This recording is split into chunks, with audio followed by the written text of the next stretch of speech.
Shri Venu Rajamouli as chief guest అని అంటున్నారు. మీరు ఆ చీఫ్ గెస్ట్ తో మేము మాట్లాడాలనుకుంటున్నాము. సో మీరు ఆయన ఇన్వైట్ చేసి మీరు మాట్లాడతారా? దానికంటే ముందు ఏదైనా మాట్లాడతారా? ఈరోజు we are very lucky that we have Sir Sri Venu Rajamony garu, Ambassador of India to Netherlands. So we are very happy to have him. Sri Venu Rajamony sir is representing India in the Netherlands as the highest ranked diplomat. He also worked as a press secretary to current President of India and also an author of many books which are really wonderful. He knows to speak Chinese also fluently, apart from a lot of other Indian languages, Hindi, Tamil, Malayalam, and also French. We welcome His Excellency Sri Venu Rajamony garu. How are you, sir? Vari andariki namaskaram. Thank you, sir. The situations I hope the sound is clear. I think there's a little disturbance on the line, but I hope everybody can hear me clearly.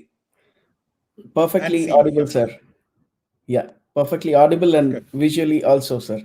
Sir, the situations are really alarming these days, and the world has gone into a lockdown mode due to a virus which we never saw it coming.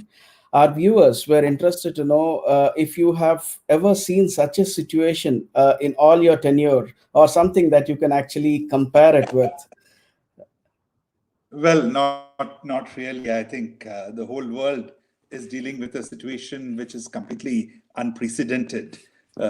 In fact, here in Europe, people are saying that since Second World War, they have not seen a crisis as big as this.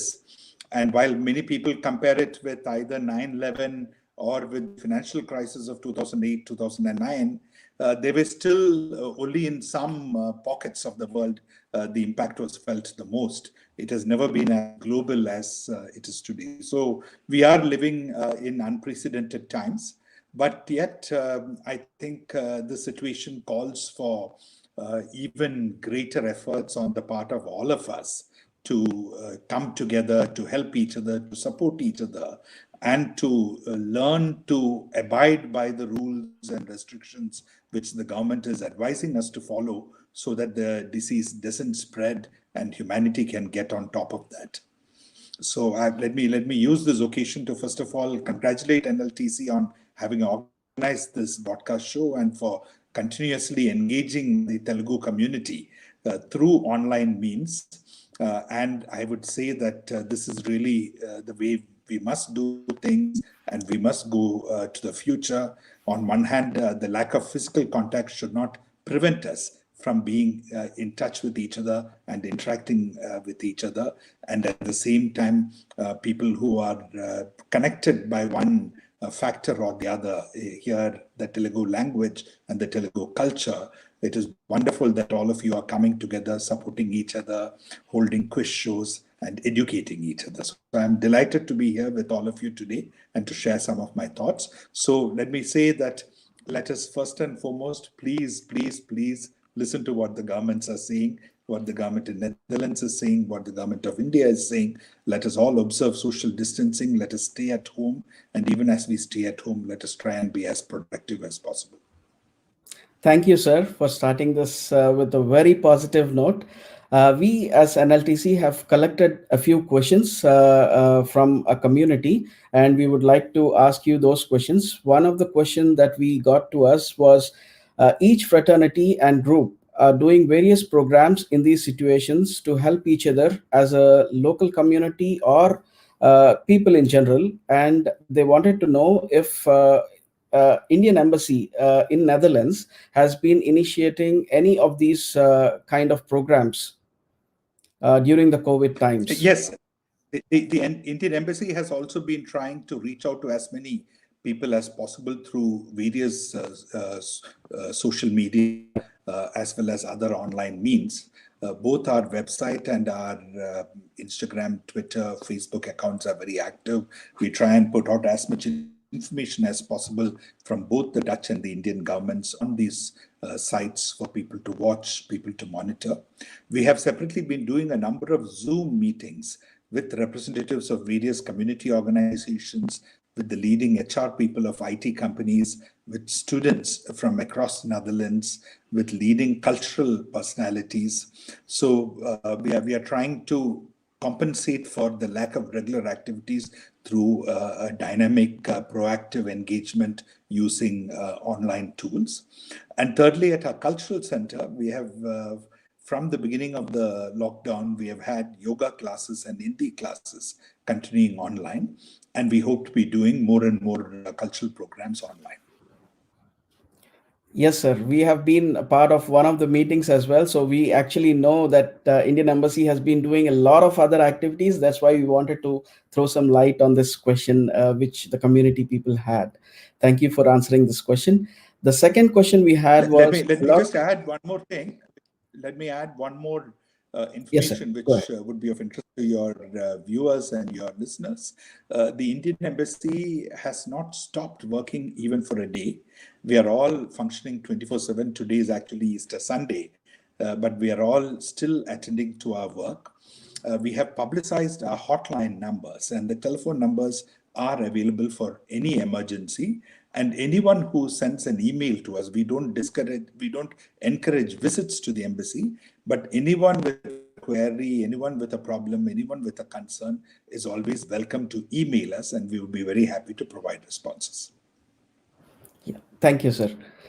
The second question that we had was a lot of our community members who are working in IT are having a lot of concerns on employment terminations in the Netherlands.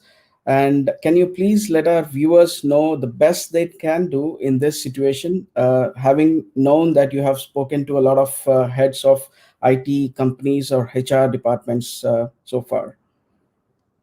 Well, from our conversations with the IT companies, what we gather is that there is, yes, indeed, a problem in the short term, but not. They don't anticipate a major problem in the long term.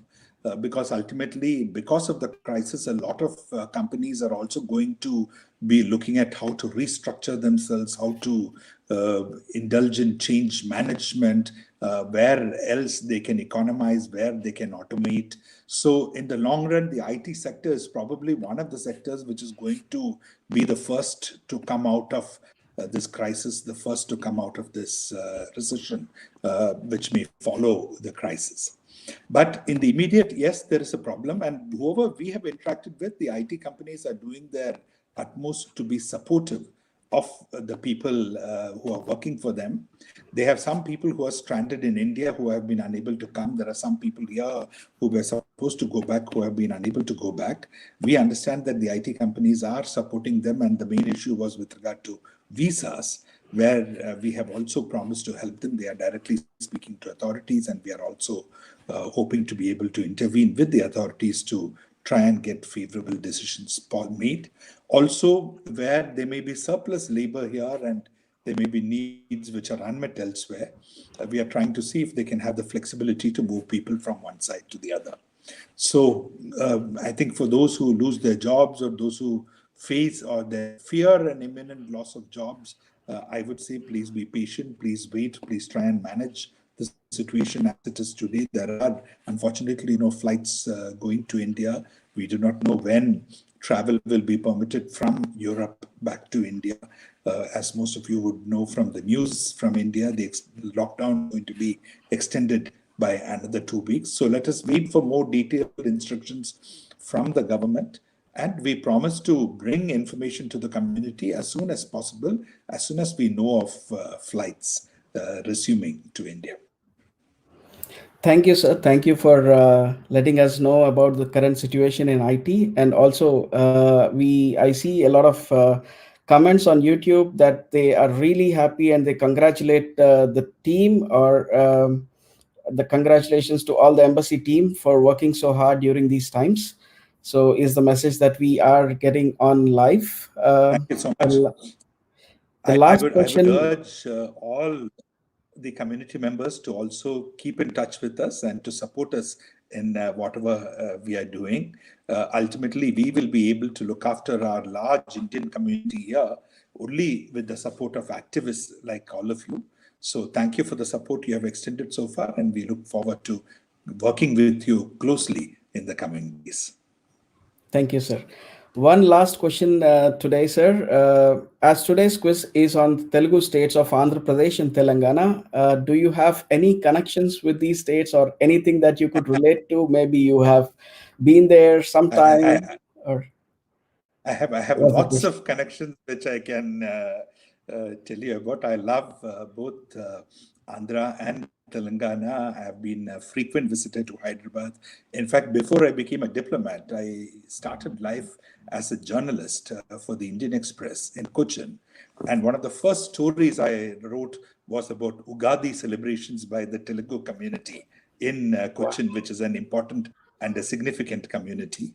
I studied in Delhi in JNU, where I had large number of people from Andhra, very close friends of mine from Andhra.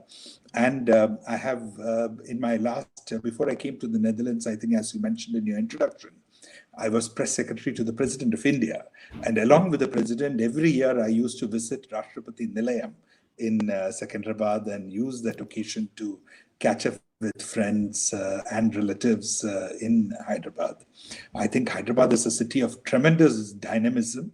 I've been very impressed by seeing its progress and its achievements. And at the same time, I think the Telugu community across the two states are also people who need to be admired.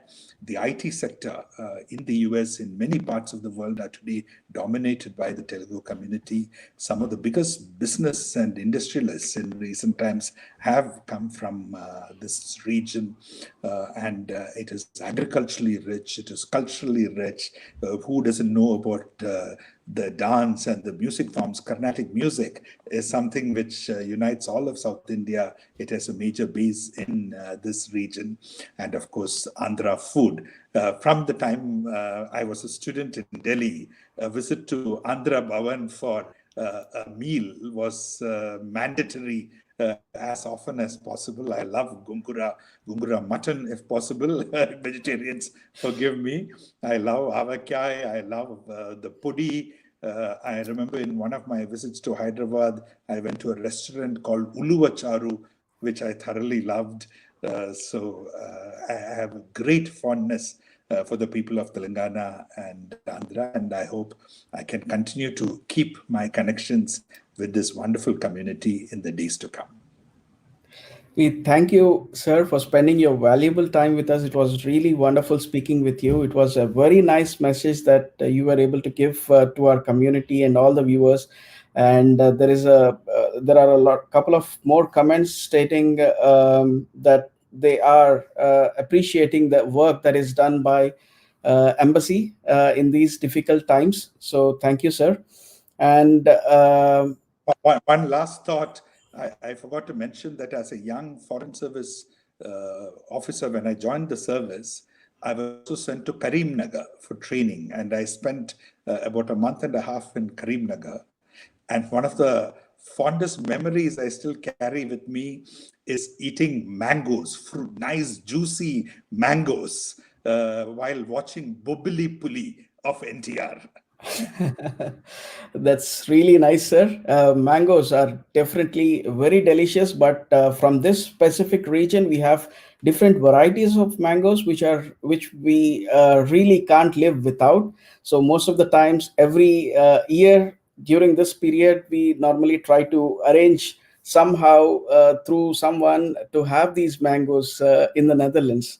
So hopefully, I don't think that is possible this year, but maybe next year we hope that everything gets back to normal and we are able to eat everything that used to be normal previously. Absolutely. Yes, sir. It was really an honor to have you on our NLTC studio. On behalf of Netherlands Telugu community, we really thank you, sir, for being with us so far. Thank you. Thank you very much. All the best to all of you for your great activities. Namaskaram. Thank you. Namaskaram. So ఈరోజు చాలా చక్కటి message మనం తెలుసుకున్నాం. Embassy నుంచి వాళ్ళు 24 గంటలు మన కోసం చాలా కష్టపడుతున్నారు, కృషి చేస్తున్నారు అని తెలిసింది. కాబట్టి ఇలాంటి సిట్యుయేషన్స్‌లో very positive message was given by ambassador sir. So we have to keep that in mind. And going